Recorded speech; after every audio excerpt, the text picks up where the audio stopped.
चलिए, तो ये शम को बता रहे थे कि विषय समुदाय से विरक्त होकर के विरक्त कैसे होंगे? बारंबार दोष दर्शन करके। बारंबार दोष दर्शन किए तो विषय समुदाय से विरक्त होकर के स्वलक्ष्य में नियतावस्था, स्वलक्ष्य में मन जो है नियत हो जाए, एकदम निश्चित, कोई मनमानी प्रवृत्ति नहीं है ना। मन सब लक्ष्य, स्व का लक्ष्य है ना, सभी का। तो स्वलक्ष्य, स्वलक्ष्य अथवा सगुण अथवा निर्गुण, ऐसा टीका में किए हैं। लक्ष्य जो है ना सगुण अथवा निर्गुण, मन को अवस्थित कर देना, एकदम निर्विकार रूप से स्थित हो जाए, यही सम है। अब दम का निरूपण, श्लोक का उच्चारण तो हो ही गया था कि विषयों से जो है हटा करके, विषयों से हटा करके स्थापनम स्वस्व गोलके उभयेषाम इंद्रियाणाम, चाहे दोनों इंद्रिय, बाह्य वो तो अंतर इंद्रिय मन था, वो सम हो गया, और बाह्य इंद्रिय दोनों इंद्रियों को लेना, ज्ञान इंद्रिय कर्म इंद्रिय। ऐसा नहीं केवल ज्ञान इंद्रिय लीजिए, क्या कर्म इंद्रिय भी बहुत फालतू व्यापार नहीं करना चाहिए। अनावश्यक व्यापार जो है कर्म इंद्रियों के द्वारा जो है वो भी नहीं करना चाहिए। इसलिए यहाँ पे दोनों प्रकार की इंद्रिय बता रहे हैं कि दोनों ही इंद्रियों को उनके उनके व्यापारों से हटा करके स्वस्व गोलक में स्थापित कर देना, यही है। इस तरह से ये निश्चल स्थापन, यानी स्थापित करना मतलब निश्चल स्थिति, अच्छी तरह से निश्चल स्थिति कर देना, यही है दम। परिकीर्तितः शास्त्रों में कहा गया है। नहीं तो ऐसे ही इंद्रियों के माध्यम से ही विषय मन में जाते रहेंगे, विषय मन में जाएंगे तो फिर मन में जो है वैराग्य आदि वो दृढ़ नहीं हो पाएगा, शम आदि दृढ़ नहीं हो पाएगा। इसका टीका देखिए, मनस विषय विचार सामर्थ्य सत्वाद स्वतः विरज्य। देखो वहाँ पिछले श्लोक में आया है कि विषय समुदाय से विरक्त होकर के वैराग्य प्राप्त करके लक्ष्य में सगुण अथवा निर्गुण में मन को लगा देना, विषय से हटा करके मन को लगा देना। तो मन में तो विचार सामर्थ्य है, इसलिए मन स्वयं जो है विचार करके हट सकता है, लेकिन ज्ञान इंद्रिय और कर्म इंद्रिय इनमें विचार सामर्थ्य नहीं है ना। भाई कोई वस्तु अच्छी है, आपको किसी वस्तु का ज्ञान हुआ, कल ही बताया था 3 प्रकार के हर एक विषय है, शब्द स्पर्श रूप रस गंध, ये सब 3 प्रकार के हैं। कोई इष्ट है, कोई अनिष्ट है, कोई उपेक्ष है। कोई आपको कोई रूप देखे आपको बहुत अच्छा लगता है, जैसे घर परिवार वालों का रूप दर्शन हुआ, गुरु का रूप दर्शन हुआ, सगे संबंधी का रूप दर्शन हुआ, अथवा कोई अन्य मनमोहक, मन को अच्छा लगने वाला रूप दिखा, ते सुख होता है। तो रूप देखने का काम तो इंद्रिय का है, लेकिन यह इष्ट है अनिष्ट है ऐसा विचार कौन करता है? ये विचार तो मन करता है। यह विचार करना मन, तो मन में विषय विचार का सामर्थ्य है, इसलिए मन तो स्वयं ही अगर सही जगह पे लगाए तो वहाँ पे विषय से दोष दृष्टि करके वह आत्मा में स्थित हो जाएगा, सम हो जाएगा। लेकिन ज्ञान इंद्रिय और कर्म इंद्रिय इनमें स्वतः विचार सामर्थ्य नहीं है। ज्ञान इंद्रिय कर्म इंद्रिय अपने अपने व्यापार को तो करती है, लेकिन यह इष्ट है या अनिष्ट है, या इससे मुझे हानि होगी या मुझे बंधन करेगा, ये ज्ञान इंद्रिय और कर्म इंद्रिय में विचार का सामर्थ्य नहीं है। इसलिए वहाँ देखिए विरज बाह्य इंद्रियाणाम श्रोत्रादीनाम ज्ञान करणानाम वागादीनाम कर्म करणानाम च स्वतः तत्र सामर्थ्याभावात्। जो बाह्य इंद्रिय श्रोत्रादि ज्ञान के करण है और वागादि जो कर्म को करने में करण है, कर्मेंद्रिय है, इनका स्वतः तत्र सामर्थ्याभावात्, स्वाभाविक रूप से विषय विचार सामर्थ्य नहीं है। विषय विचार सामर्थ्य तो मन में है। ज्ञान इंद्रिय और कर्म इंद्रिय केवल अपने अपने विषय को ग्रहण करके चरितार्थ हो जाते हैं। यह अच्छा है, यह बुरा है, यह हानि करेगा, यह लाभ करेगा, इसमें दोष है, इसमें दोष नहीं है, ये स्वतः ज्ञान इंद्रिय कर्म इंद्रिय विचार नहीं कर सकते। ये विचार करने का सामर्थ्य तो मन में ही होता है। इसलिए क्या करना है? तो मन रूपी लगाम के द्वारा इंद्रियों को निगृहित करना है, इंद्रिय रूपी घोड़ों को निगृहित करना है। इसलिए देखो दे रहे स्वतः तत्र सामर्थ्याभावात् प्रग्रस्थानीयेन मनसा, प्रग्रह, प्रग्रह नहीं लगाम, घोड़े पे जो चलते हैं ना रथ पे, तो लगाम से जो है घोड़े को, वो जो है रस्सी रहती है जिसको लगाम बोलते हैं, संस्कृत में प्रग्रह बोलते हैं। बाकी आप लोग जो बोलते हो अलग अलग बात है, अपनी अपनी भाषा में समझ लो। तो जो प्रग्रह स्थानीय, प्रग्रह है लगाम, लगाम स्थानीय जो मन है, जैसे लगाम के द्वारा, रस्सी के द्वारा घोड़े को नियंत्रण में करते हैं, इसी प्रकार इस शरीर में घोड़े है इंद्रिया, ज्ञानेंद्रिय और कर्मेंद्रिय घोड़े है। तो उसको किस लगाम से नियंत्रण करोगे? मन रूपी लगाम के द्वारा। मन को जो है शुद्ध करके जो है, तब हमने अभी नहीं कि मन भी अशुद्ध, मन को अशुद्ध रहेगा तो नियंत्रित हो तो गलत मार्ग में ही ले जाएगा। इसलिए मनसा अश्वस्थानीय नाम, प्रग्रह स्थानीय मन के द्वारा अश्वस्थानीय जो घोड़े हैं उन घोड़ों को नियंत्रित करो, सही जगह पे लगाओ, सही जो है इंद्रियों के द्वारा ठीक विषय को ही ग्रहण करो, अनावश्यक विषय को ग्रहण मत करो। इसलिए अश्वस्थानीयानाम बहिरिंद्रियाणाम शब्दादि रूप विषम मार्गेभ्य परावर्त्य, शब्दादि रूप जो विषम मार्ग है, विषय भोग ये विषम मार्ग है, गलत मार्ग है।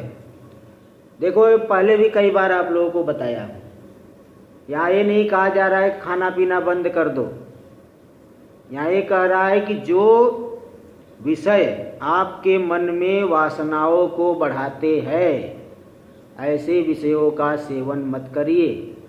शरीर निर्वहन के लिए जितना जरूरी है उसको तो कोई मना नहीं कर रहा है, सभी खाते हैं, सभी खाते पीते, ठीक है। तो शरीर के निर्वहन के लिए जितना चाहिए उसको तो कोई रोक नहीं रहा है, अनावश्यक विषयों का ग्रहण न करें।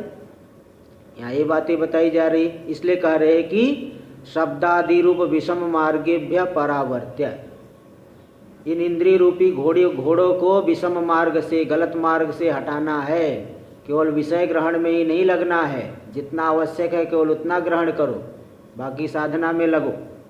तो विषम मार्ग से इंद्रिय रूपी घोड़ों को किस रस्सी से हटाना है? मन रूपी रस्सी से, शुद्ध मन रूपी लगाम के द्वारा उनको हटा देना है। परावर्त्य यानी परांगमुखी कृत्य, विषयों से परांगमुख होकर के। परांगमुख होना, जैसे कोई आदमी है उसकी तरफ मत देखो जो आपको उचित न लगे, उससे परांगमुख हो जाओ, दूसरी तरफ मुँह कर लो। विषयों की तरफ जो है अभिमुख मत हो जाओ, वहाँ से परांगमुख हो जाओ, उधर से हटा लो इंद्रियों को। अरे क्या हो रहा है?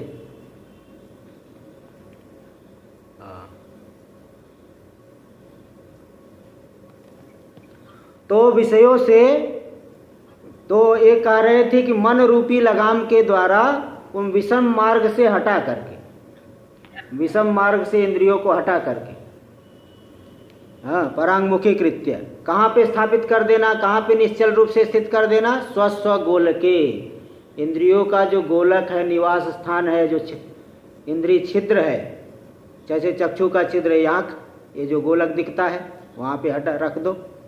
वहाँ से मतलब बाहर मत ले जाओ, ज़्यादा बाहर मत ले जाइए। कर्ण सस्कुली वदनादि देशों से, कर्ण सस्कुली कान के लिए, जैसे कर्ण सस्कुली, इसको कर्ण सस्कुली बोलते हैं, मालपुए की तरह दिखता है ना, इसलिए सस्कुली बोलते हैं।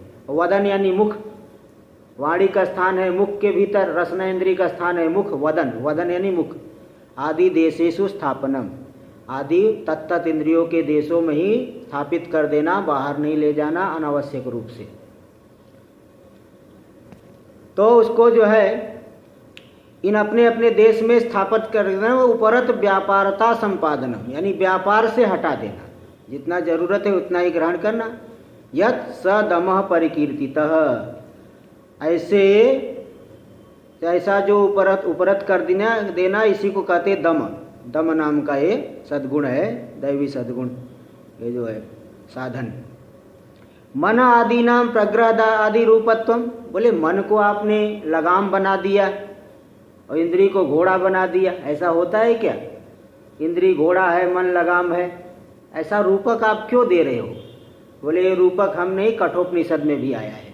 मन आदि नाम प्रग्रह आदि रूपत्वम कठोपनिषदि उक्तम, कठोपनिषद में आया है। वहाँ पे देखो कठोपनिषद में प्रसंग आया है, एक वहाँ पे एक रूपक दे करके बता रहे हैं। कि जैसे पहले के ज़माने में राजा लोग होते थे, अब जो है राजा लोग कहीं किसी गंतव्य पे जाना है तो उनको जो है बड़ा अच्छा रथ बना रहता था। वो सुंदर सुंदर रथ बना के रखते थे। उस रथ में बहुत अच्छा घोड़ा लगाते थे और चलाने वाला सारथी भी जो है बहुत निपुण रहता था। तो अब जो है वह सारथी भी सावधान रहता था। सारथी तो निपुण है, और रथी जो बैठने वाला वो भी सावधान रहते थे। जैसे आप कहीं जा रहे हो, ड्राइवर जो है को मनमानी ढंग से चलाने लग जाए, आप जो है लापरवाही सो गए, ड्राइवर मनमानी ढंग से चलाने लग जाए। तो इस प्रकार से तो ये मनुष्य को परमात्मा ने एक ऐसा रथ दिया, जैसे वो राजा एक रथ के माध्यम से निर्धारित गंतव्य की प्राप्ति कर लेता है, जहाँ जाना होता है सकुशल पहुँच जाता है, और फिर वहाँ से वापस आना है वहाँ भी आ जाता है, वापस भी आ जाता है। ऐसे ही मनुष्य को परमात्मा ने एक ऐसा रथ प्रदान किया है जिससे यहाँ से लेकर के ब्रह्मलोक तक की यात्रा कर सकता है, और चाहे तो मुक्ति की भी प्राप्ति कर सकता है। देखो ऐसा विलक्षण रथ परमात्मा ने इस जीव को दिया है। बोले ये कौन सा रथ है, हमें तो नहीं दिखाई दे रहा है। भाई आपका शरीर ही रथ है। रथ का कौन है यहाँ पे? आपका शरीर ही रथ है। इसलिए देखिए वहाँ मंत्र आया है, आत्मानं रथिनं विद्धि शरीरं रथमेव तु बुद्धिं तु सारथिं विद्धि मनः प्रग्रहमेव च इंद्रियाणि हयानाहुर्विषयांस्तेषु गोचरान् आत्मेन्द्रिये मनोयुक्तं भोक्तेत्याहुर्मनीषिणः। मैंने यहाँ तो पूरा नहीं दिए है, मैं पूरा बता दिया। आत्मानं रथिनं विद्धि, आप है रथी, रथ का स्वामी। जैसे गाड़ी में ड्राइवर अलग होता है और मालिक जो अलग होता है, तो आप मालिक है, स्वामी है, रथ के स्वामी है। और रथ क्या है? शरीरम रथमेवतु, आपका ये शरीर रथ है। इस शरीर से ही, मनुष्य शरीर से ही आप यहाँ से लेकर के ब्रह्मलोक तक की यात्रा कर सकते हो। अंग्रोपासना किए ब्रह्मलोक जाओगे, शास्त्रीय कर्म करोगे, स्वर्ग की प्राप्ति करोगे, और जो ज्ञान साधना में तत्पर होके लग गए तो यही मुक्त हो जाओगे, कहीं आने जाने की जरूरत नहीं है, परमानंद रूप स्थित हो गए। तो वहाँ पे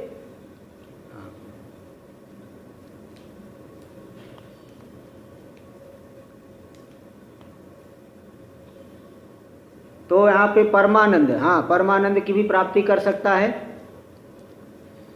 हाँ परमानंद की इस तरह से तो रथ, शरीर रथ है, आत्मा जीवात्मा हो गया रथी। शरीरम रथ में हो तो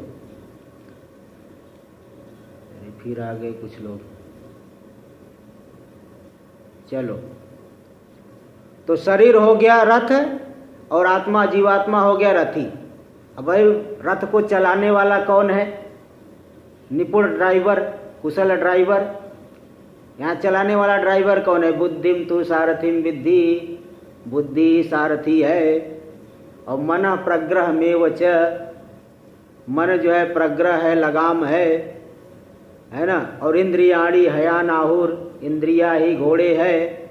विषयांस्तेषु गोचरान, एक इंद्रिय रूपी घोड़े किस मार्ग पे चलते हैं? विषय रूपी मार्ग पे इंद्रिय रूपी घोड़े दौड़ते हैं। ठीक है, इसीलिए अब आपको समझदारी दिखानी है। अब जो है अगर साधना के द्वारा बुद्धि को वश में नहीं, इसीलिए बाल्यावस्था से गायत्री उपासना कराई जाती है, बुद्धि शुद्ध हो जाए। साधना के द्वारा बुद्धि को शुद्ध नहीं किए, मन को वश में नहीं किए, इंद्रिय रूपी घोड़ों को अपने अधीन नहीं किए, तो ये जो सारथी है मनमाने रास्ते पे ले जाएगा। जैसे जीवात्मा, जैसे कोई जो है वहाँ पे रथी सो गया, शराब पी करके सो गया, तो सारथी जो है वह भी लापरवाही से चलाने लग गया। उसने लगाम को जो है ढीला कर दिया, और घोड़ों ने जो है हरी हरी घास देखी और रास्ते से साइड में उतर करके ले गए, घोड़े खींच के ले गए और रथ को गड्ढे में गिरा दिया, तो बेमौत मारा गया वह रथी। वो जो लापरवाह रथी है, लापरवाही से कुछ नशा करके सो गया, वह रथी भी मरा, सारथी भी मरा, घोड़े भी डूब गए, चले गए। देखो एक स्थिति ये हुई, एक स्थिति। और दूसरी स्थिति क्या है, जब रथी सावधान होके बैठा हुआ है और सारथी को बराबर जो है देख रहा है, नियंत्रित कर रहा है, सारथी भी जो है डर के मारे सही ले जा रहा है, लगाम को ठीक ढंग से प्रयोग कर रहा है, घोड़ों को सही रास्ते पे ले जा रहा है, तो सही समय पे सही गंतव्य पे पहुंच जाता है ना। इसी प्रकार यहाँ भी बाल्यावस्था से बुद्धि साधना में लगा, गायत्री आदि उपासना करके बुद्धि शुद्ध हो गई, तो बुद्धि रूपी जो सारथी है शरीर रूपी घोड़े को साधना में लगाएगी, सही रास्ते पे ले जाएगी, और मन शुद्ध मन के द्वारा इंद्रियों को निगृहित कर लेगा, निगृहित करके साधना में लग गया और फिर अपना लक्ष्य परमात्मा की प्राप्ति उसको कर लिया, है ना। ये नहीं कि लापरवाही से जो है कैसे भी चलो, बुद्धि जो कह रही वही कर लो। रास्ते गए बाजार में, हाँ जो है जीवा में हलचल होने लगी, चलो कुछ खा लो, हाँ जीवा में हलचल हो गई, गोल गप्पे खाओ। अब गोल गप्पे खाओगे तो मन बुद्धि ठीक रहेगी क्या? जो मन चाहे वही खाने लग गए, गोल गप्पे खाने लग गए, कुछ जो है उटपटांग कुछ भी चीज़ें खाने लग गए। अब बताओ मन बुद्धि उससे ठीक रहेगी? अरे नियंत्रित करना पड़ता है, सात्विक आहार होना चाहिए, सात्विक आहार विहार सब आपका सात्विक होना चाहिए, तभी आप साधक कहे जाएंगे। साधक का मतलब क्या है? साधना करे तब साधक है। जैसे लिखोगे तो आपका नाम लेखक होगा, ऐसे थोड़ी कि कुछ भी जो है ऐसे ही लेखक नाम के आगे लिख दिए। लिखोगे तो लेखक, पढ़ाओगे तो अध्यापक, साधना करोगे तो साधक। तो सबसे पहली बात आपको मैं बता दूं, ध्यान से सुनो। अगर आप अपने आप को साधक मानते हो तो पहले तो अपने लक्ष्य को निर्धारित करो कि हमको जाना कहाँ है। जैसे जो जाने वाला, गंतव्य पे जाने वाला व्यक्ति, उसको पता रहता है कि मुझे कहाँ जाना है। रेलवे स्टेशन पे गए टिकट खरीदने के लिए, और टिकट जो दे रहा है उससे बोलो भाई एक टिकट दे दो, तो सबसे पहले यही पूछेगा कहाँ जाना है। अब आप बोलो आपने कोई निश्चय नहीं किया, अरे कहीं का भी दे दो। अरे बोले ऐसा कहीं का क्या कैसे दे दे? अरे जाना कहाँ है तुम्हें? कहीं का भी दे दो, क्या मतलब है कहीं का भी दे दो? अरे तुम्हें जाना कहाँ है? ऐसे ही पहले अगर आप अपने आप को साधक मानते हो तो पहले तो अपने लक्ष्य को निर्धारित करो कि हमको परमात्मा की प्राप्ति करनी है, कि ब्रह्मलोक जाना है, स्वर्गलोक जाना है। कहाँ जाना है भाई? रास्ते अलग अलग है सबके।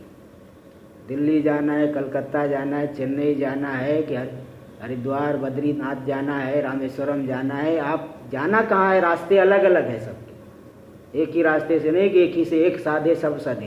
अरे पहले सही रास्ता तो पकड़ो, बाद में एक साधे सब सधे सब हो जाएगा।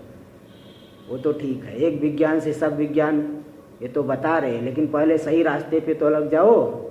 ऐसे ऊपर ऊपर से ही हाँ कुछ भी बोल दो, ऐसा नहीं होता है।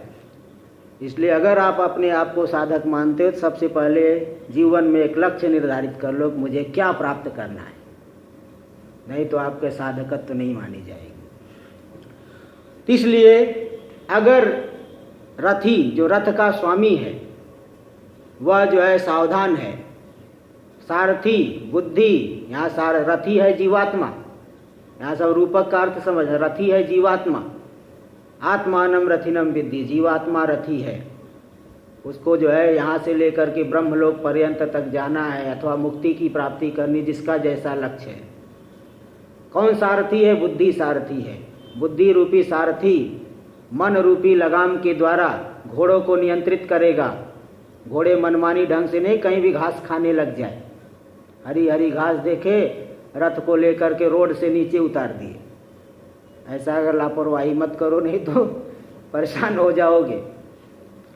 इसलिए जो है पहले तो अपने मन को जो है सही करो, विषय में दोष दर्शन करो, साधना आदि करो, बुद्धि को जो है ठीक बनाओ, शुद्ध करो, तब जा कर के आप इस मार्ग में चलने के ठीक ठीक लायक हो जाएंगे, है ना। ठीक ठीक।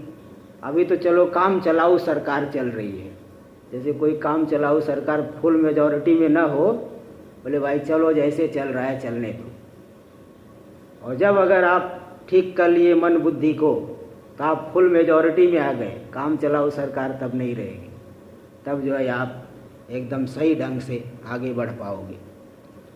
इस तरह से मन को लगाम रूप से रूपक दिया है, इंद्री को घोड़ा बताया है, ये सब कठोपनिषद में आया है। वहाँ पे कुल मिला करके हमारा गंतव्य परमात्मा की प्राप्ति है। उसको प्राप्त करने के लिए इस परमात्मा ने कृपा करके शरीर रूपी रथ को दिया है, उसको ठीक ठीक जगह पे लगाना, मनमाने ढंग से नहीं लगाना, है ना। ऐसा ये रूपक का तात्पर्य है। देखिए गोचरान, गोचरान का अर्थ कर दिए मार्गान इत्यर्थ। विषय रूपी मार्ग पे इंद्री रूपी घोड़े दौड़ रहे, मन के द्वारा, मन रूपी लगाम के द्वारा उसको साधो, ठीक है, उनको साध लो। यानी गलत मनमाने विषय का सेवन मत करो, नहीं तो मन बुद्धि ठीक नहीं रहेगी, आगे नहीं बढ़ पाओगे। इस तरह से शुद्ध मन के द्वारा दोनों प्रकार की इंद्रियों को विषयों से हटा करके अपने अपने गोलक में स्थापित करना, इसी को कहते दम। दम, यही है दम। अब जब दम आ गया हमारे अंदर, बाह्य इंद्रियों को भी निगृहित कर लिया, तब इसके बाद उपरति आ जाएगी। देखो आगे, दम रूप बहिरिंद्रिय निग्रह साध्याम उपरतिमा। दम रूपी हमारे अंदर सद्गुण आ गया, तो बहिरिंद्रिय निग्रह, दम क्या है? बहिरिंद्रिय का निग्रह। उसके द्वारा साध्य कौन है? अगला वाला लक्ष्य, उपरति, उपरामता, संसार से उपराम हो जाएगा, सांसारिक परिस्थितियां उसे विचलित नहीं कर पाएंगी। इस बात को आधे श्लोक में बता रहे हैं, आधा श्लोक, क्योंकि 23.5 23.5 हो चुका है। आधा श्लोक जो है देखिए उपरति का लक्षण कर रहे हैं। बाह्यानालंबनं वृत्ते रेशोपरतिरुत्तमा। हाँ, तो बाह्यानालंबनम वृत्तेर, वृत्ति का, वृत्ति देखिए वृत्ति क्या चीज है, पहले तो वृत्ति को समझो, है ना। वृत्ति मतलब कहीं कहीं जीविका भी अर्थ होता है। आपकी वृत्ति कैसी चल रही है, यानी जीविका, कैसे जीवन निर्वाह कर रहे हो, व्यापार करके निर्वाह कर रहे हो कि नौकरी करके निर्वाह कर रहे हो, वो वाली वृत्ति यही नहीं, यहाँ नहीं लेना। यहाँ वृत्ति का शब्द है इंद्रियों के द्वारा, जैसे रूपाकार वृत्ति, रसाकार वृत्ति, ये सब बता रहे, टीका में आ रहा है ना। कि जैसे एक तड़ागोदक न्याय होता है। तड़ागोदक, तड़ाग यानी तालाब, तालाब में जल भरा हुआ है, किसान को जो है अपने खेत की सिंचाई करना है, कृषि भूमि की सिंचाई करना है किसान को, तो क्या करेगा? तालाब के जो मेड़ बनी हुई उसमें छेद बनाएगा, और छेद के द्वारा उससे जल निकलेगा, उसको नालियों के माध्यम से कृषि भूमि में ले जाएगा। और कृषि भूमि जिस आकार की रहेगी, कृषि भूमि यदि आयताकार है ना, हाँ आयताकार है, वर्गाकार है, जो भी रेक्टेंगल जिस प्रकार का भी हो, सर्कुलर हो, रेक्टेंगल हो, तो ऐसा जो भी हो, आयताकार, गोलाकार, वर्गाकार, ठीक है, जैसी भी हो कृषि भूमि, तो जल जाके कृषि भूमि में भरेगा, तो जिस आकार की भूमि है उसी आकार का जल भरेगा, जैसी भूमि वैसा ही भरेगा, ठीक है। हाँ, ये नहीं कि जो है भूमि आयताकार है, जल जो है गोलाकार भरे, वो जैसी भूमि वैसा ही जल वहाँ पे भर जाएगा। ठीक ऐसे ही यहाँ पे देखिए तड़ाग स्थानीय हो गया है, यहाँ पे गोलक में इंद्री, जैसे तड़ाग में जल भरा है, यहाँ गोलक में इंद्री है। अच्छा, इंद्री तो नाली हो गई, अंतःकरण है, हृदय में हमारे अंतःकरण है, वहाँ तालाब स्थानीय, तड़ाग स्थानीय हो गया। वो जो अंतःकरण रूपी जल इंद्री रूपी नाली के माध्यम से जा करके विषय रूपी भूमि में जिस आकार का विषय उसी आकार की इंद्रिय वृत्ति बन जाएगी। जिस आकार की भूमि है, जिस आकार का विषय है, वैसी इंद्रिय वृत्ति बनेगी। तो घट सामने रखा है तो आपको घटाकार वृत्ति बन गई, पट रखा है पटाकार वृत्ति, सामने वृक्ष है तो देखोगे अरे वृक्ष है, वृक्षाकार वृत्ति, आम्र का वृक्ष है आम्राकार वृत्ति। ठीक है, जैसा जो मनुष्य है तो मनुष्याकार वृत्ति, ये वृत्ति हो गई। तो वृत्ति के माध्यम से चैतन्य आत्मा सभी का प्रकाशन करता है। देखिए, सामान्य रूप से चैतन्य हर जगह है, सामान्य रूप से होने पर भी वह सामान्य रूप से तो प्रकाशित कर रहा है, किंतु विशेष रूप से प्रकाशित नहीं कर रहा है। तो विशेष रूप से जब वृत्ति बन गई, उसी वृत्ति में चैतन्य आरूढ़ हो करके, वृत्ति में प्रतिफलित हो करके विषय का चैतन्य प्रकाशन कर देगा। तो एक वृत्ति व्याप्ति, वृत्ति बन गई तो वृत्ति का विषय के साथ संबंध हुआ, इसको कहते हैं वृत्ति व्याप्ति। और वही वृत्ति में चैतन्य प्रतिफलित हो करके विषय में अतिशय आ जाएगा, थोड़ी चमक, तो विषय का प्रकाशन हो जाएगा। इसको बोलते फल व्याप्ति। वृत्ति बन गई, वृत्ति का संबंध बना, विषय, ये वृत्ति व्याप्ति, वृत्ति का संबंध विषय के साथ हो गया, उसमें चैतन्य प्रतिफलित हो करके विषय में अतिशय आया, उसका प्रकाशन हो गया, इसको कहते हैं फल व्याप्ति। ये दोनों बातें समझ के रखना।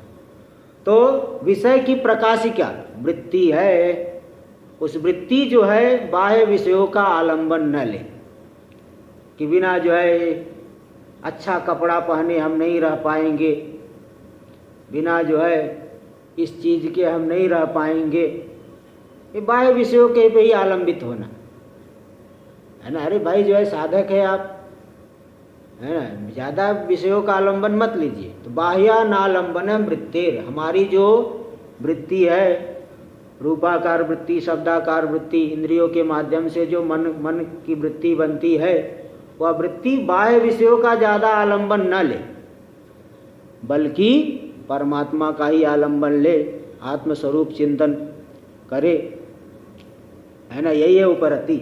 एक उदाहरण आता है कि एक बार कोई कथाकार कथा कर रहे थे, उदाहरण आता है, कथाकार कथा कर रहे हैं, तभी जोर का भूकंप आया।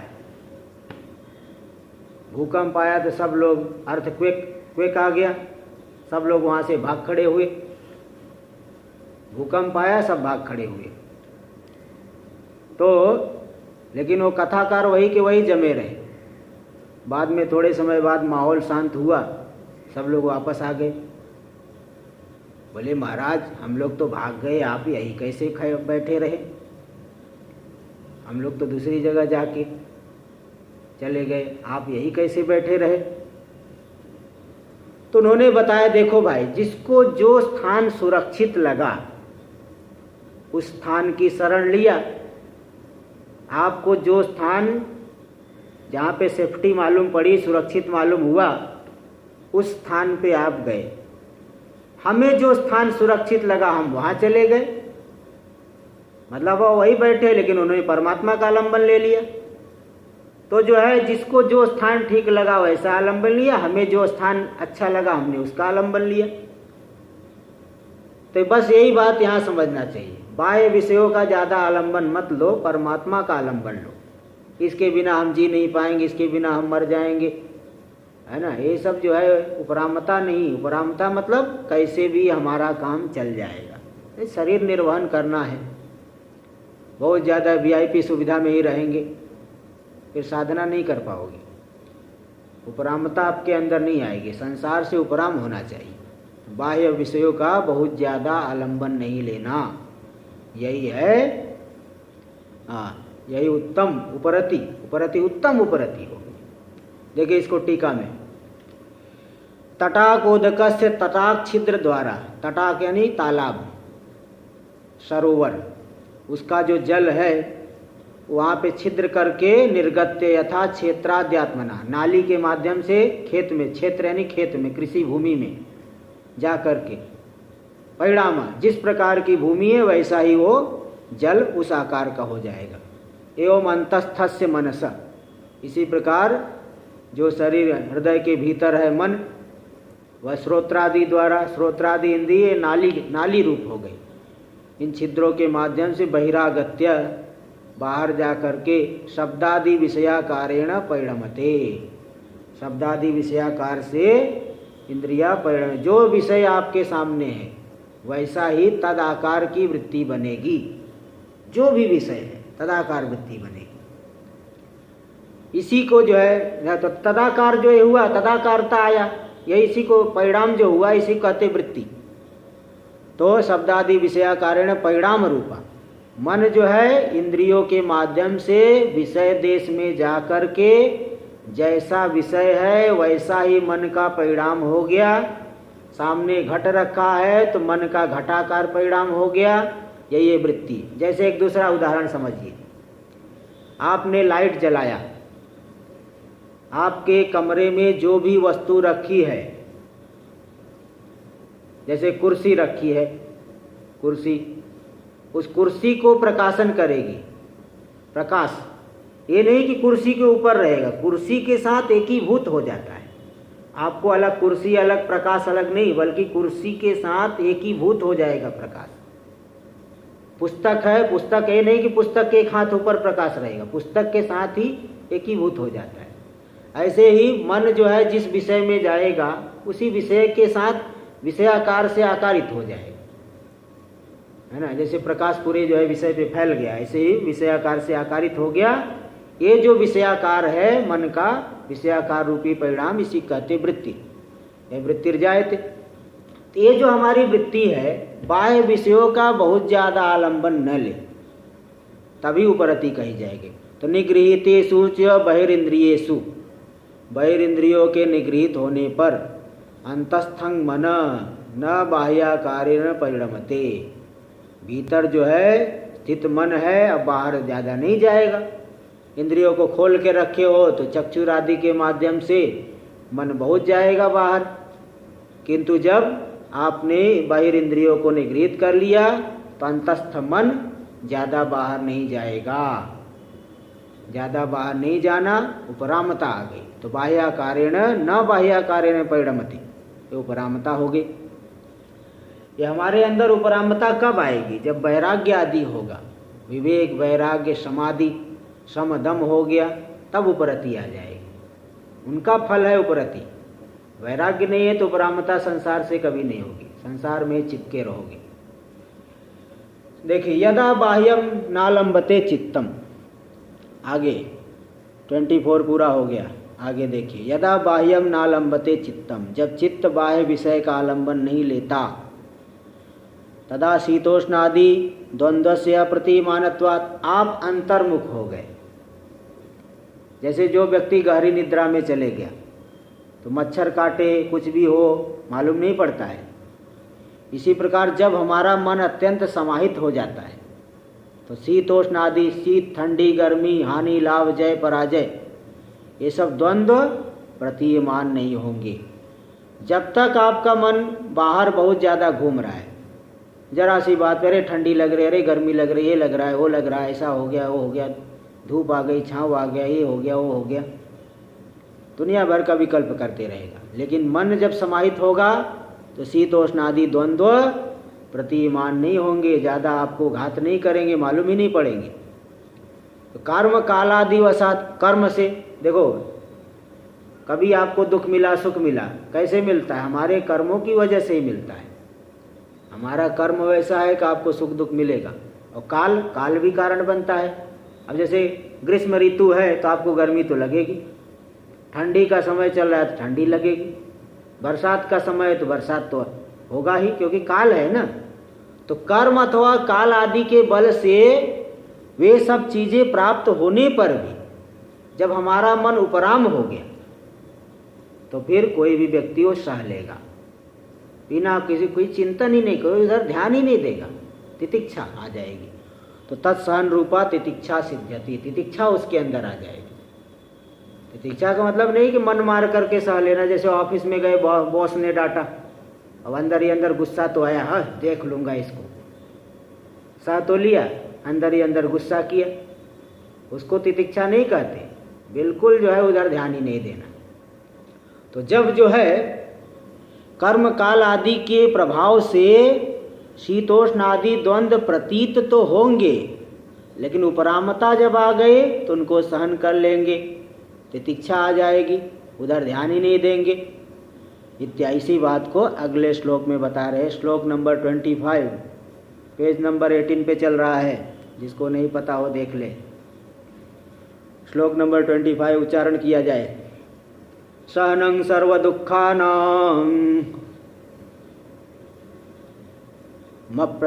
अप्रतीकार पूर्वकम चिंता विलापरहितं सा तितिक्षा निगद्यते।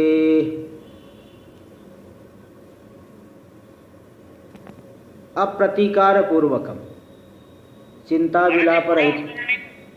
हाँ जी, पूरा उच्चारण नहीं हुआ था पूरे का। अरे फिर से कर लीजिए। सहनं सर्व दुःखानां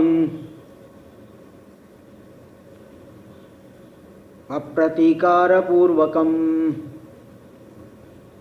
चिंता विलापरहितं सा तितिक्षा निगद्यते। देखिए यही है तितिक्षा। सहनम सर्व दुःखानां, सभी दुखों को सह लेना। अब कोई जो नया होगा पूछेगा महाराज सब दुख का मतलब क्या है, तो जो नए लोग हैं उनको मैं बता देता हूँ कि 3 प्रकार के दुख होते हैं। वैसे तो दुख अनंत है, व्यक्ति अनंत है, किंतु 3 कोटि में उन दुखों को विभाजित किया गया है। आध्यात्मिक दुख, आधिदैविक दुख, आदि भौतिक दुख। आध्यात्मिक में भी 2 विभाग है, एक आधि और एक व्याधि। शरीर में 3 प्रकार के दोष जो धातुएं है, वात पित्त कफ, इन 3 धातुओं की विषमता से शरीर में नाना प्रकार के रोग होते हैं। इन रोगों को कहते व्याधि। ठीक है, व्याधि ये भी आध्यात्मिक दुख है। नाना प्रकार की व्याधि, आजकल तो कितनी बीमारियां हैं। अभी कोरोना ही चल रहा है, ये कोरोना तो मतलब इसमें आएगा, भूतों से दुख हो रहा है, फिर भी शरीर में तो हो ही रहा है। तो जो शरीर में जो बीमारी हो गई, 3 प्रकार के जो धातुओं की विषमता से शरीर में जो बीमारी हुई व्याधि, वह भी आध्यात्मिक दुख है। और दूसरा है आधि, यानी मन। मन में काम क्रोध लोभ मोह ये सब होने से भी मन ठीक नहीं रहता। शरीर आपका ठीक हो लेकिन मन ठीक न रहे तो व्यक्ति जो है किसी काम के लायक नहीं बचता है ना। कभी कभी आपका शरीर तो ठीक है, जो ऑफिस जाने वाले हैं शरीर तो ठीक है लेकिन मन ठीक नहीं है तो वो काम पे नहीं जाएंगे। ऐसे ही साधना तो और सूक्ष्म है। शरीर आपका ठीक है, मन ही ठीक ना हो, क्या साधना करेगा? साधना नहीं हो पाएगी। तो इसलिए आधि और व्याधि, मानसिक रोग शारीरिक रोग, इनको कहते हैं आध्यात्मिक दुख। इन दोनों को आध्यात्मिक दुख शब्द से कहा जाता है। और दूसरा होता है आदि भौतिक दुख, भूतों से जो कष्ट मिलता है। मच्छर काटा, कुत्ता काटा, शेर ने मार दिया, किसी मगर ने आक्रमण करके खा लिया, भूतों से जो दुख होता है इनको कहते हैं आदि भौतिक दुख। और देवता लोग नाराज हो करके जो दुख देते हैं, आंधी तूफान झंझावात, ये सुनामी, ये सब जो आती है, ये सब आदिदैविक कोटि में आएंगे। तो हर एक दुख जो है, वैसे तो व्यक्ति बहुत है किंतु उनको 3 कोटि में विभाजित किया गया। तो सभी दुखों को सह लेना, मन मार के सह लेना नहीं, आप उधर ध्यान ही नहीं देना। अप्रतीकार पूर्वकम, कोई प्रतीकार नहीं करना, उसको कहते तितिक्षा। ऐसा नहीं कि पूरी रात भर मच्छर ही मारते रहे, मच्छर मार मार के जो है पूरा, अरे भाई मच्छरदानी लगा दो अथवा कुछ करो ना। प्रतीकार मतलब कोई जो है दुख हो, देखो तितिक्षा के कोटि में कौन आएगा? जहाँ पे हम प्रतीकार नहीं करते, सभी दुखों को प्रतिकार नहीं करते हुए चिंता विलाप रहितम, कि चिंता करना, अरे कैसे नष्ट होगा, कैसे नष्ट होगा, कैसे नष्ट होगा, और विलाप करे, हे भगवान मैं तो मारा गया, मैं तो मारा गया, बचाओ बचाओ बचाओ। एक तो चिंता और एक विलाप। चिंता यानी कैसे ये दुख नष्ट हो, और विलाप यानी मैं मारा गया, मैं दुखी हो गया है, मैंने क्या किया था, भगवान क्यों ऐसा कर रहे हो, विलाप करना, रोना। इन दोनों से रहित हो करके कोई भी प्रतिकार नहीं करते हुए सभी दुखों को सह लेना, इसको कहते तितिक्षा, है ना, ये तितिक्षा है। इससे कोई भी शरीर आदि के जो दोष है आप ये विचार करिए, ये सब तो अनात्मा के धर्म है। भाई देखिए, जो आप मुमुक्षु है, वेदांत विचार कर रहे हैं, इसलिए ये सब बातें बताई जाएगी। साधारण व्यक्ति तो कहे महाराज ऐसे कैसे है, मैं क्यों नहीं, कोई मुझे मारेगा मैं क्यों नहीं मारूं, मैं क्या गांधी जी हूँ क्या, वो थप्पड़ मारा मैं इधर सिर घुमा लिया और मार दे, मुझे क्या गांधी महात्मा गांधी समझ रखे, मैं तो बराबर जो है 1 के 2 दे दूंगा। तो 1 के 2 देने वाला वो मुमुक्षु नहीं कहा जाएगा। मुमुक्षु वही कहा जाएगा जो इन गुणों को लाए। तो सभी दुखों को बिना प्रतिकार किए चिंता विलाप रहित होकर के सह लेना, इसके कहते तितिक्षा। आपको यही ध्यान देना है कि ये सब अनात्मा के धर्म है, इस अनात्मा के धर्मों से मुझे कोई क्षति नहीं हो सकती। यद्यपि ये जो गुण है ये तो बहुत ऊंची अवस्था है, ये भी जो है इस तरह से ऐसा हो पाना है तो बहुत कठिन बात है ना, कोई किसी किसी में होता है। अब आप सोचेंगे कि ऐसा कैसे चलेगा, अरे भाई तो ठीक है, चलो जितना हो सके उतना सहन करो, एकाएक तो नहीं हो जा पहुँच पाओगे यहाँ पे। जैसे कोई एकाएक सहसा जो है एवरेस्ट की चोटी पे चढ़ जाए, ऐसा तो मुश्किल काम है। तो जितना हो सके उतना आप सहन करिए, मुख्य बात यही है। यहाँ मुख्य बात है कि आपको उस तरफ ले जाना है, तो इसलिए आपको धीरे धीरे जितना हो सके उतना ही करिए। ये जो अवस्था है ये तो बहुत उच्च कोटि वाली अवस्था है, सभी के अंदर कहाँ हो पाएगा।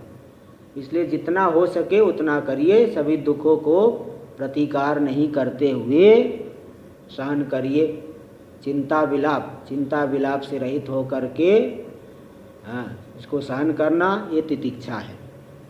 तो मुख्य बात है कि उपरामता जब आएगी, उपेक्षा आप करना सीखोगे, तब न तो चिंतन होगा और न ही विलाप होगा। बहुत से लोग संसार में सह लेते हैं और कुछ लोग जरा जरा सी बात पे रोने लगते हैं, बहुत ऐसा देखा गया। तो मतलब एक व्यक्ति में उपरामता है, एक व्यक्ति में उपरामता नहीं है। देखो लोक व्यवहार में भी कोई आप कार्य कर रहे हो, कोई आप कार्य कर रहे हो, अब उसमें 50 लोग निंदा करने वाले हैं, 50 लोग प्रशंसा करने वाले हैं। तो जो निंदा करने वाले उधर ध्यान मत दो, उधर ध्यान नहीं देना है। प्रशंसा करने वाले उधर भी ज़्यादा बहुत ध्यान मत दो, नहीं तो अभिमान बढ़ेगा। तो दोनों चीज़ों से बचना रहता है। तो सभी दुखों को चिंता विलाप रहित होकर के सहन करना, ये तितिक्षा कही जाती है। भाष्य में देखिए, टीका में, कंबल व्यजनादि भी शीतोष्ण शैत्योष्णादि दुख प्रतिकार लोक प्रसिद्धा। बहुत ज़्यादा ठंडी पड़ रही है तो कंबल आदि ओढ़ते हैं, जैकेट पहन लेते हैं, रजाई ओढ़ते हैं। बद्रीनाथ में जाओगे हमेशा जो है 0 डिग्री से नीचे रहेगा टेम्परेचर। तो 3-3 4-4 कंबल जो है ओढ़ना पड़ता है हमेशा।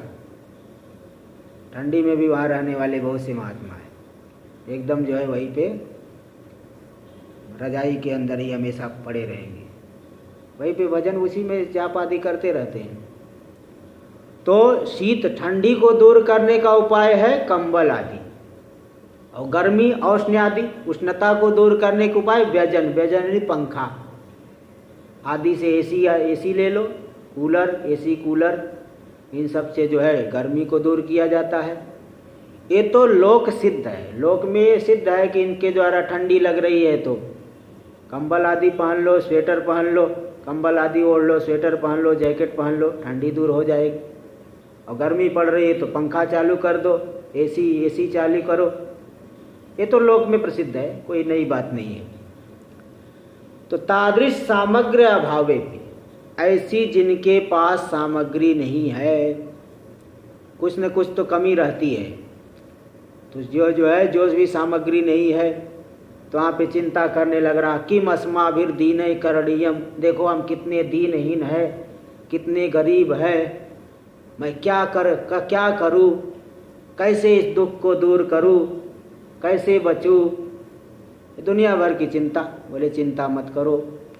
और प्रलाप, हाय मारा गया, हाय बचाओ बचाओ बचाओ, हाय मारा गया, हे भगवान मैंने क्या किया, ऐसा विलाप करना, इन दोनों से रहित हो जाओ। ठीक है।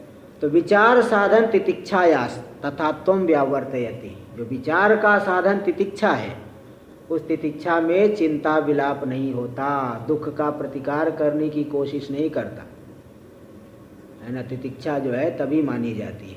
सामान्य रूप से तो चलो ठीक है, व्यावहारिक सत्ता में आप कर रहे हैं, लेकिन धीरे धीरे वे सब गुण आते हैं।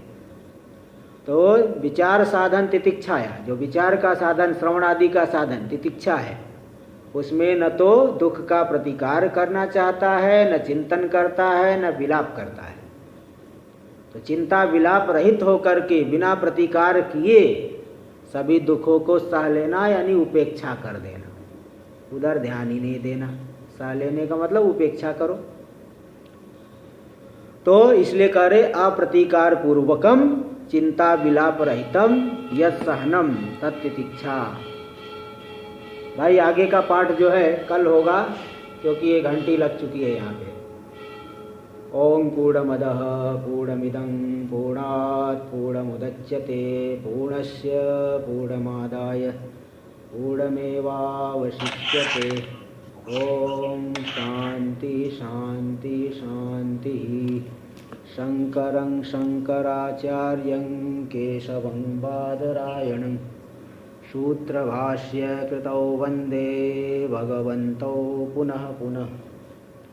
ईश्वरो गुरुरात्मेति मूर्तिभेदविभागिने व्योमवद्व्याप्तदेहाय दक्षिणामूर्तये नमः। ओम शांति शांति शांति।